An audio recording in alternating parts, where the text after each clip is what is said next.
সকাল থেকে ঘুরে আর এই অটো করে নামলাম, পেটেতে ছুঁচোয় ডন দিচ্ছে, তাই তড়িঘড়ি করে একটা এখানে হোটেলে ঢুকে পড়লাম। পূর্বাশা বলে নাম হোটেলটার। একটা আন্ডা কারি নিয়ে নিয়েছি, মানে ডিম আর ভাত এইসব নিয়ে নিয়েছি। 70 টাকা নিল।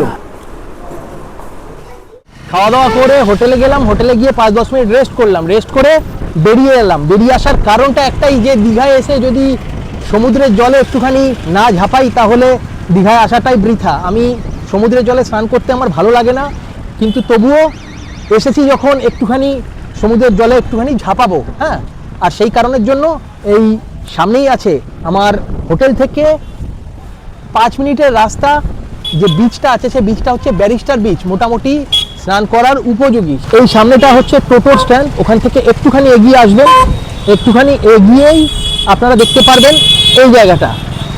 একদম ঢুকে যাবেন, সামনেই হচ্ছে বিচ আছে।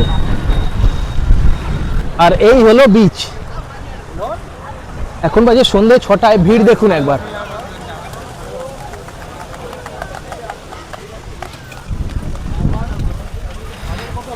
বেশ ভিড়, আর এখানে লোকজন স্নান করছে অলরেডি। এই দেখুন, যত রাত বাড়বে না তত কিন্তু জল আস্তে আস্তে এগিয়ে আসবে।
দারুণ লাগলো, কিন্তু বেশ ভালো সময় কাটালাম 10-15 মিনিট।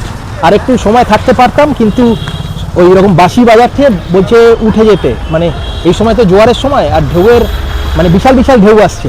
এখন 8:30, স্নান টান করে রুমে রেস্ট নিয়ে বেরিয়ে এলাম। বেরিয়ে এসে একটু বাজার চত্বরটা একটুখানি ঘুরে বেড়াচ্ছি।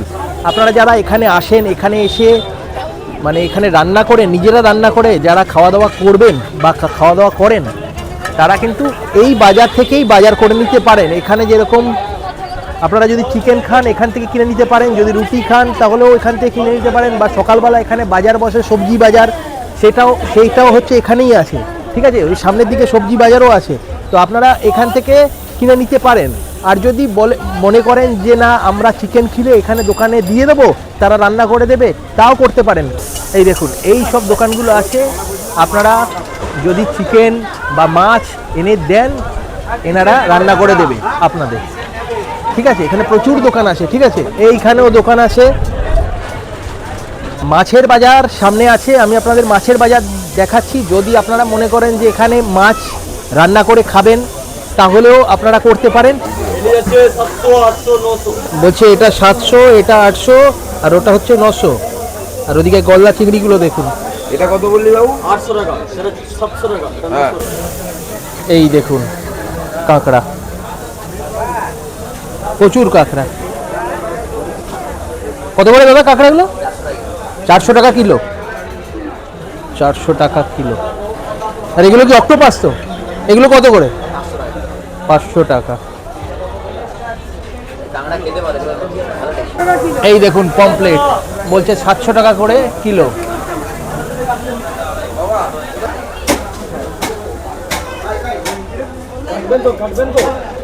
এই দেখুন পমপ্লেট, ওদিকে গলদা চিংড়ি আছে, এদিকে কাঁকড়া, অক্টোপাস।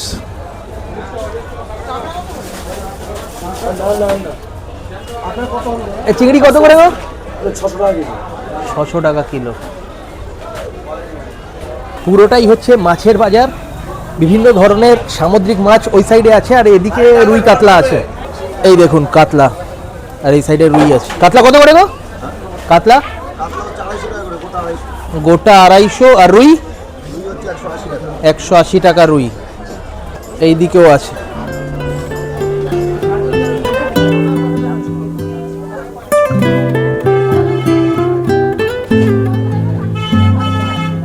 এইদিকে হলো মাছের বাজার, আর একটুখানি বেরিয়ে আসবেন এই সাইডে হলো বিভিন্ন সবজির বাজার আপনারা পেয়ে যাবেন।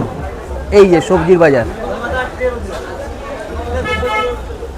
এই হলো পুরো একদম সবজির বাজার। দেখুন, এই দেখুন পুরো সবজির বাজার। রান্নার ঘর সব বৌদিরা বিভিন্ন রকম রান্না করছে, যা এনে দিবেন তাই রান্না করে দিচ্ছে। মাংস, ডিম, নিরামিষ, আমিষ সব কিছু রান্না করছে। সুন্দর করে চালা হয়ে গেছে আমাদের দীঘা নেহেরু মার্কেট, ওল্ড দীঘা। আমরা সুন্দরভাবে বসবাস করে ব্যবসা বাণিজ্য করছি এবং প্রচুর পর্যটক আসছে। তার কারণ পাশেই জয় জগন্নাথ অর্থাৎ জগন্নাথ মন্দির রয়েছে। তো আপনারা যারা মনে করছেন যে এখানে দীঘাতে এসে কয়েকদিন থাকবেন, থেকে রান্নাবান্না করে খাবেন, তারা এই যে বাজারটা আছে, এই বাজার থেকে আপনারা মাছ, সবজি, চাল, মুদিখানার দোকানের যদি কিছু আইটেম কিনতে হয় সেগুলো সব কিছু পেয়ে যাবেন। এই হলো মুদিখানা দোকান। দেখুন, এবার দেখাচ্ছি হচ্ছে ফলের মার্কেটটা। মানে সব কিছু একই জায়গায় আছে, কিন্তু এই হলো ফলের মার্কেট। দেখুন, এই পাশে ফল আছে, ওদিকে ফল, এদিকেও আছে।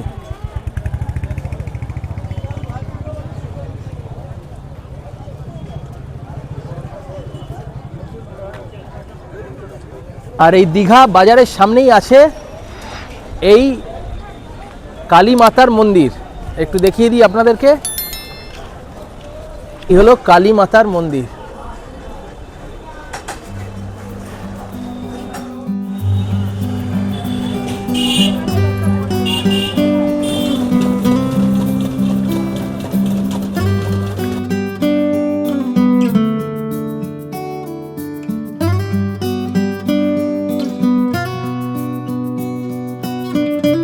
এই হলো ওল্ড দীঘা সি বিচ। আজকে রোববার, আর টুরিস্ট দেখুন একবার ঠিক ঠিক করছে। এখন প্রায় 9:30 বাজে, প্রচুর লোকজন।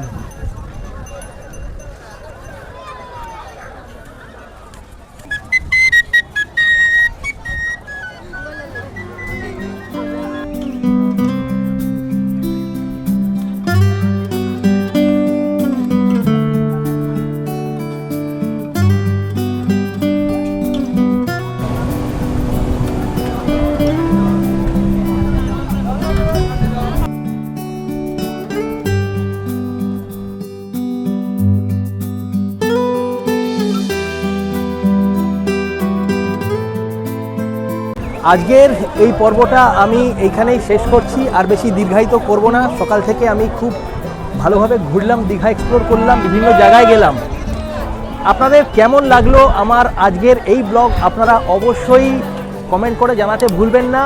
আর যারা চ্যানেলে নতুন অবশ্যই সাবস্ক্রাইব করে দেবেন চ্যানেলটাকে, কারণ আমি এই টাইপের ভিডিও বানিয়ে থাকি। এই ছিল আজকের পর্ব।